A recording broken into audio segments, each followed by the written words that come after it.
Hello students, आज से हम लोग शुरू कर रहे हैं अपना नया सीरीज़ जिसमें सिर्फ क्वेश्चन प्रैक्टिस होगा। और ये सीरीज़ हर एक वीडियो में 10 क्वेश्चन डिस्कस किए जाएंगे। पहले उसके क्वेश्चन लिखा ऊपर में आएगा, फिर उसके जस्ट बगल में उसका सॉल्यूशन होगा। तो पहले आप लोग क्वेश्चन अपना खुद से ट्राई करना, और कंटेंट अगर पसंद आए तो चैनल को लाइक एंड सब्सक्राइब करना, ताकि मुझे मोटिवेशन मिलते रहे ऐसे ही और वीडियो बनाने के लिए।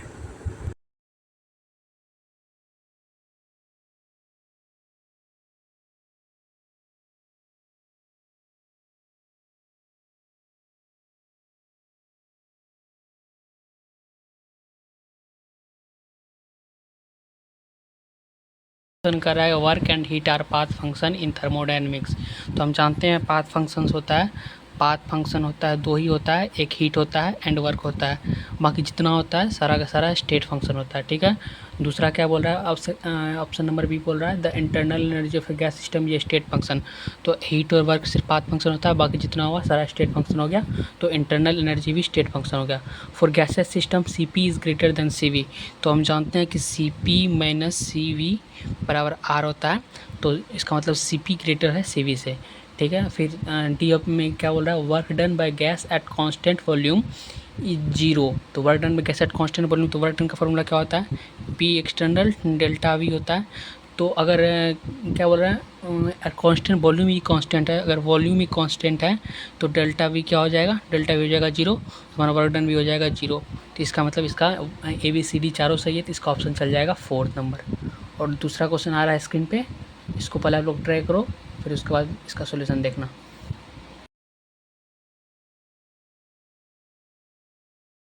में क्यू दिया हुआ है 10 और ये हीट इज सप्लाइड दिया हुआ है, हीट एनर्जी सप्लाइड, तो प्लस 10 जूल हो जाएगा।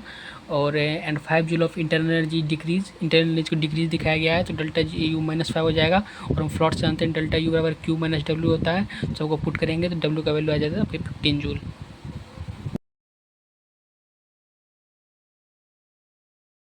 थर्ड नंबर क्वेश्चन में हमसे पूछा जा रहा है molar specific heat of mixture eight constant volume. तो यहाँ पे हमसे सी वी पूछा जा रहा है, सी वी पूछा जा रहा है। तो सी का फॉर्मूला क्या होता है, सी मिक्स का फॉर्मूला होता है N1CB1 plus N2CB2 but N1 plus N2, ये होता है इसका फार्मूला। तो इसमें हम पहले सबसे पहले देखना पड़ेगा कौन मोनोएटॉमिक है कौन डायटोमिक है, क्योंकि सी वी दोनों के लिए वेरी करता है। ठीक है, तो यहाँ पे हीलियम जो है, हीलियम तो हो जाएगा तुमको मोनोटोमिक, और हीलियम अगर मोनोटोमिक है, हीलियम अगर मोनोटोमिक है तो इसका सी वी हो जाएगा तुमको 3R/2। और यहाँ पे क्या सेकंड क्या है, सेकंड है हाइड्रोजन। हाइड्रोजन तो डायटोमिक होता है, H2 फॉर्म में होता है, तो डायटोमिक है, तो सी वी इसका हो जाएगा 5R/2। ठीक है, और हीलियम के मोल यहाँ पे दिए हुए हैं 3, यहाँ हीलियम के मोल दिए हैं यहाँ पे 2 मोल, और यहाँ पे हाइड्रोजन के मोल दिए हुए हैं यहाँ पे 3 मोल। तो डैश डायरेक्ट इसको फॉर्मूला पुट कर देना है सी मिक्स का। तो 2 × 3R/2 plus 3 × 5R/2 but by 2 + 3। तो इससे जो आंसर आ जाएगा आपका यहाँ पर आ जाएगा 21R/10 और 2.1R, जो कि आपका ऑप्शन है, आपका ऑप्शन नंबर 1 है।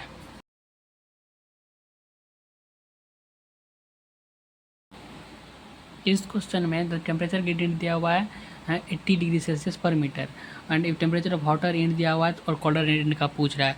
तो सबसे पहले अगर रॉड वाला क्वेश्चन आ गया तो सबसे पहले हमें इसमें ये फॉर्मूला देखना पड़ेगा, dQ/dt दिमाग में आना चाहिए, KA/L T1 - T2, ये वाला आना चाहिए। लेकिन इसमें टेम्परेचर ग्रेडियंट डिस्कस नहीं किया गया। इसी का एक डिफरेंशियल फॉर्म जो आता है होता है dQ/dt बराबर -KA/dT/dx। ये हो गया इसका डिफरेंशियल फार्मूला हो गया इसका ये। तो ये पूरा डिफरेंशियल फार्मूला और ये इतना हो गया, तो हमको टेम्परेचर ग्रेडियंट हो गया ये। ठीक है, तो इसमें हम एक ही रॉड है तो इसका हीट फ्लो सेम होगा, के बारे में कुछ नहीं बोल रहा है तो के सेम होगा, रेडियस के बारे में कुछ नहीं बोल रहा है, रेडियस सेम होगा।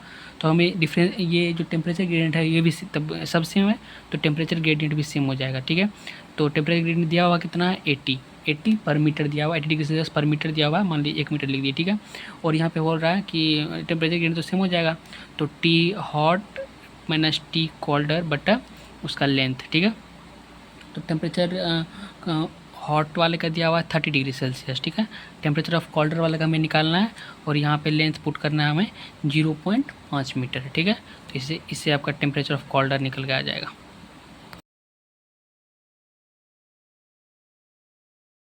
क्वेश्चन में बोला जा रहा है the atmospheric pressure at a place is 10⁵ pascal if liquid of specific gravity equal to 2। यहाँ पे स्पेसिफिक ग्रेविटी दिया हुआ है, तो ये डायरेक्ट इसका डेंसिटी नहीं दिया हुआ है, इसका स्पेसिफिक ग्रेविटी है, मतलब density of substance. Specific gravity होता है density of substance but density of water होता है, ठीक है। तो इससे हमको पहले सबसे पहले डेंसिटी ऑफ सब्सटेंस निकालना पड़ेगा। स्पेसिफिक ग्रेविटी कितना दिया हुआ है 2 बराबर density of substance but density of water का तो होता है 1000, जानते हैं। तो ये डेंसिटी ऑफ सब्सटेंस आ जाएगा तुमको 2 × 10⁻3, ठीक है। And the barometric employed as the barometric liquid, the barometric height पूछ रहा है, तो इसमें डायरेक्ट क्वेश्चन है ये प्रेशर बराबर ये हो जाएगा ρgh, प्रेशर बराबर ρgh हो जाएगा। तो ये डेंसिटी ऑफ सब्सटेंस निकल गया 2 × 10⁻3, ये g तो है ही 10 और ये प्रेशर है ये आपको कितना 10⁵ पास्कल, ठीक है। तो और यहाँ पे h तो हाइट ऑफ कॉलम पूछा है ना, तो हाइट हो जाएगा आपको 5 मीटर, ऑप्शन नंबर 1।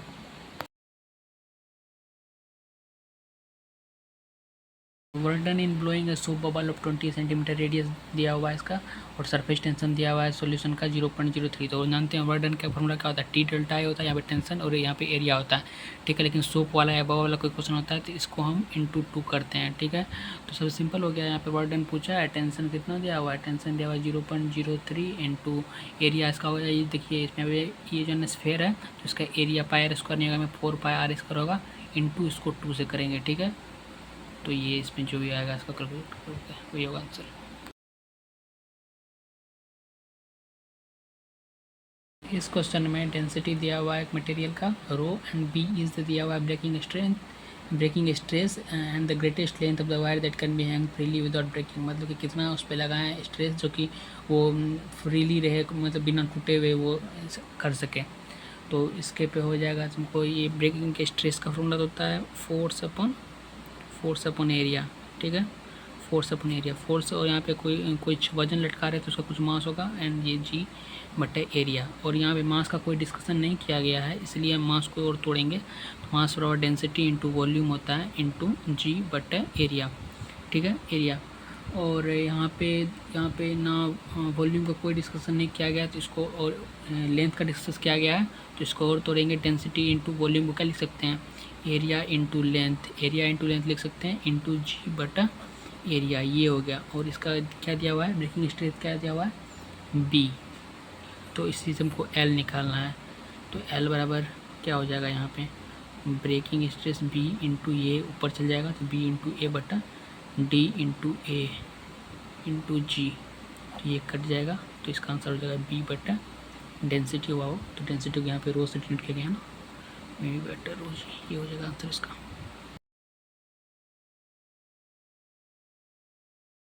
ये हमारे क्वेश्चन में दिया हुआ है एसएचएम का, ये क्वेश्चन दिया हुआ है, डिफरेंशियल इक्वेशन होता है। तो सब जानते हैं इसका ये क्वेश्चन जो होता है ओरिजिनल d²x/dt², एक मिनट इसको एडजस्ट कर लेते हैं, dt² प्लस ω² बराबर ये 0 होता है, ठीक है। तो यहाँ पे क्वेश्चन में क्या दिया हुआ है d²x/dt² अकॉर्डिंग टू क्वेश्चन, यहाँ पे 2 लगा दिया है ऊपर में, 2 d² प्लस 100x बराबर 0, ठीक है। तो इसको सबसे करेंगे, इसको जो है सबको 2 से डिवाइड कर देते हैं तब उस फॉर्म में आएगा ना। तो d²x बटा dt², यहाँ पे 2 नीचे में भी 2 कट जाएगा वैसे ये, प्लस 100x बटा 2 बराबर 0 बटा 2, ये तो 0 ही हो जाएगा। तो यहाँ पे आ जाएगा आपको d²x बटा dt² प्लस 100/2 = 50 बराबर 0। तो d²x बटा dt² प्लस 50x, ये अपने फॉर्म में आ गया। तो ये इसका ऊपर से देखो यहाँ पे तो ω² है, तो यहाँ पे 50 का वैल्यू क्या हो जाएगा, यहाँ पे 50 बराबर हो जाएगा ω², तो ω² हो जाएगा, तो ओमेगा का वैल्यू क्या हो जाएगा √50 हो जाएगा। 50 क्या लिख सकते हैं, √25 × 2, क्या लिख सकते हैं 5√2, ये हो जाएगा, ठीक है। इसमें पूछ क्या रहा है, टेम्परेट पूछ रहा है ना, तो ओमेगा बराबर क्या होता है 2π/t। इसका वैल्यू क्या दिया हुआ है 5√2। टेम्परेट पूछ रहा है तो 2π/5√2 बराबर टेम्परेट। ठीक है, तो यहाँ से ये रूट कट जाएगा तो √2π/5 आंसर आ जाएगा 5 सेकेंड। ये हो जाएगा इसका आंसर।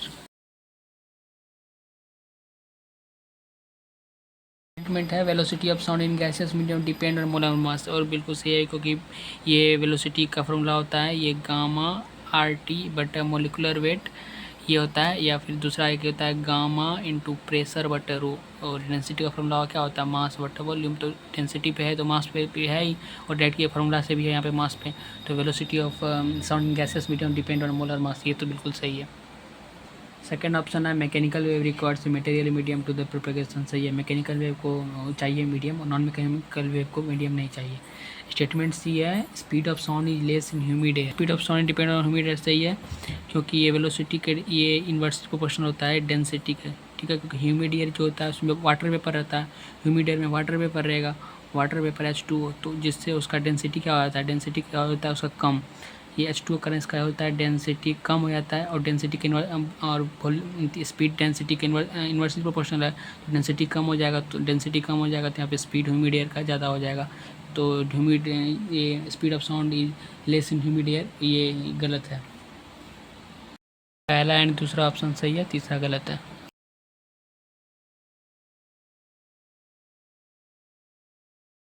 क्वेश्चन में two polarizer oriented with transmission plane making an angle 45 degree with each other. ठीक है, तो एक है ये पोलराइजर और ये पोलराइजर है। ठीक है, दोनों के बीच में 45 डिग्री का डिफरेंस है। तो यहाँ से अगर आई आएगा तो ये फर्स्ट से तो सब जानते हैं फर्स्ट से हाफ ही हो जाता है, तो यहाँ पे I0/2 हो जाएगा। यहाँ पे यहाँ पहला दूसरा में कितना भी डिफरेंस, लेकिन पहला से अगर पास होगा तो उसका इंटेंसिटी हाफ ही होगा, और ये दूसरा से जो है ये 45 डिग्री का जो एंगल बना रहा है तो ये एंगल पे डिपेंड करेगा। तो इसका फॉर्मूला होता है IT बराबर I0 cos स्क्वायर थीटा। तो यहाँ I0 हो गया, ये जो आया है ना अभी इधर से वो हो गया जो फर्स्ट पोलराइजर से पास करके आया है, तो ये I0/2 cos स्क्वायर 45 डिग्री हो जाएगा यहाँ पे, और cos 45 तो 1/2 होता है, 1/√2 होता है, तो 1/√2 का होल स्क्वायर इंटू I0/2 हो जाएगा। ठीक है, तो यहाँ पे एक टोटल हो जाएगा आपको I0/4। कितना the percentage of incident unpolarize light that pass through the system, तो कितना सिस्टम से पास हुआ था I0/4 मतलब कि 25% ही पास हो पाया है।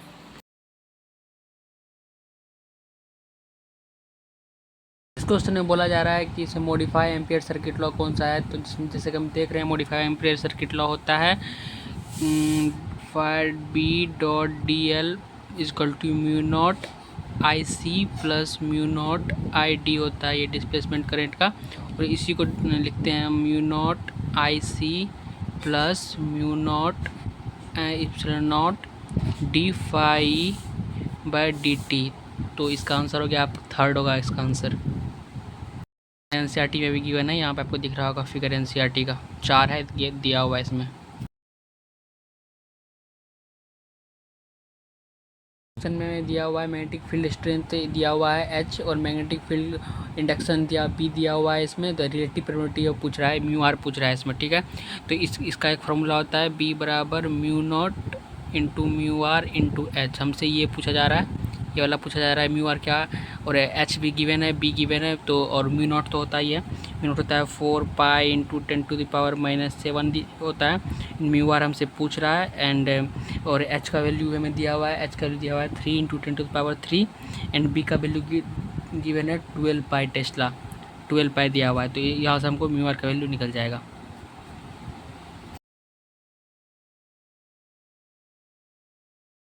क्वेश्चन नंबर 13 थ्योरेटिकल है, इसमें पूछा जा रहा है कि अगर एक कोई चार्ज पार्टिकल है जो कि ना तो परपेंडिकुलर जा रहा है मैग्नेटिक फील्ड के, ना पैरेलल जा रहा है, जैसे कि मैग्नेटिक फील्ड का डायरेक्शन इधर है, तो वो बोल रहा है कि चार्ज पार्टिकल है Q, वो ना ये इधर जा रहा है इसी के डायरेक्शन में जा रहा है, ना ही इसके परपेंडिकुलर जा रहा है। तो मतलब कहाँ जा रहा होगा, ये ना इधर जा रहा है, तो ये एक किसी एंगल पे जा रहा होगा, एंगल पे। तो हमने पढ़ा है कि अगर कोई भी चार्ज पार्टिकल किसी मैग्नेटिक फील्ड में, ट्रांसफर मैग्नेटिक फील्ड में अगर किसी एंगल पे जाता है तो वो एक हेलिक्स का फॉर्मेशन करता है, हेलिक्स का फॉर्मेशन करेगा वो, हमने ये पढ़ा है। और इसका रेडियस होता है, रेडियस ऑफ हेलिक्स हो जाएगा आपको जैसे कि RMB sine theta upon Q B, ये होता है रेडियस ऑफ हेलिक्स। और पिच हो जाता है इसका पिच हो जाएगा इसका वेलोसिटी उस डायरेक्शन में जिधर मैग्नेटिक फील्ड है, तो वी कॉस थीटा हो जाएगा इंटू इसका टाइम पीरियड हो जाएगा, ठीक है। और ये थीटा यहाँ से लिया जाएगा हॉरिजॉन्टल से, ठीक है। और टाइम पीरियड तो जानते ही हैं, टाइम पीरियड का फॉर्मूला हो जाएगा आपको 2πm/QB। तो इसमें हमें बस यही पूछा गया था कि इसका पाथ क्या होगा, तो पाथ तो जानते हैं हम लोग हेलिक्स ही होगा। और मैंने आपको ये 3 एडिशनल चीज़ें बता दी।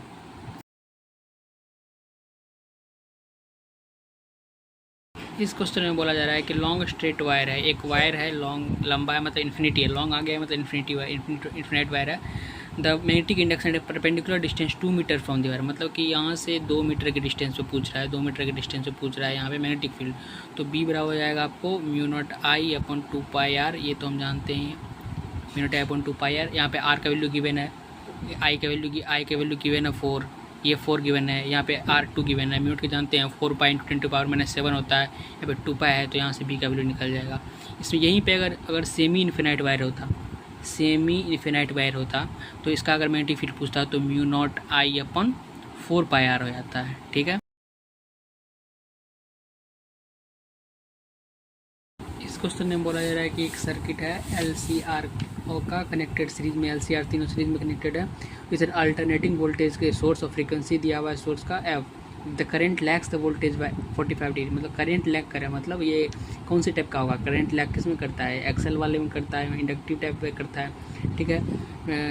Then the value of L का वैल्यू पूछ रहा है हमसे, ठीक है। तो यहाँ पे थीटा कितना दिया हुआ है 45 डिग्री, मीन्स यहाँ पे कॉस थीटा दिया हुआ है, कॉस फाई दिया हुआ है यहाँ पे, ठीक है। तो कॉस फाई कितना है 45 डिग्री बराबर क्या होता है, कॉस फाई बराबर क्या होता है R/Z होता है। तो यहाँ पे कॉस 45 पर क्या हुआ 1/√2 का वैल्यू क्या हो गया R/Z हो गया। और Z का हम क्या लिखते हैं यहाँ पे, अगर तीनों है तो Z बराबर √R² plus XL minus XC का होल स्क्वायर, ये लिखते हैं यहाँ पे। अब देखिए इसको अच्छे से लिखते हैं 1/√2 = R/√R² plus XL minus XC का होल स्क्वायर, ठीक है। और इस दोनों को स्क्वायर करेंगे क्योंकि वहाँ पे √2 है तो √2 का कोई काम नहीं है, तो यहाँ पे स्क्वायर करेंगे तो 1/√2 का स्क्वायर 1/2 हो जाएगा।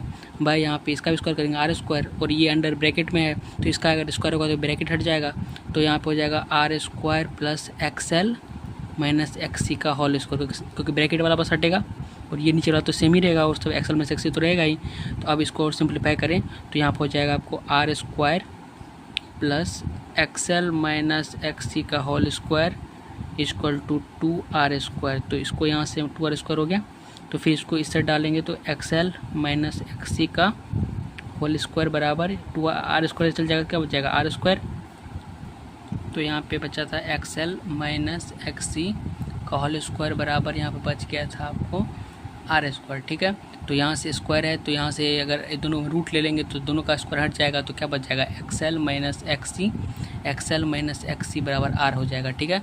XL को क्या लिख सकते हैं 2 पाई फ्रीक्वेंसी F ओमेगा हो गया, ओमेगा लिखते हैं तो ओमेगा क्या लिख सकते हैं 2 पाई F into L minus XC बराबर होता है 1/ओमेगा C, तो ओमेगा क्या लिख सकते हैं 2 पाई F इंटू C बराबर यहाँ पे आ जाएगा R, ठीक है।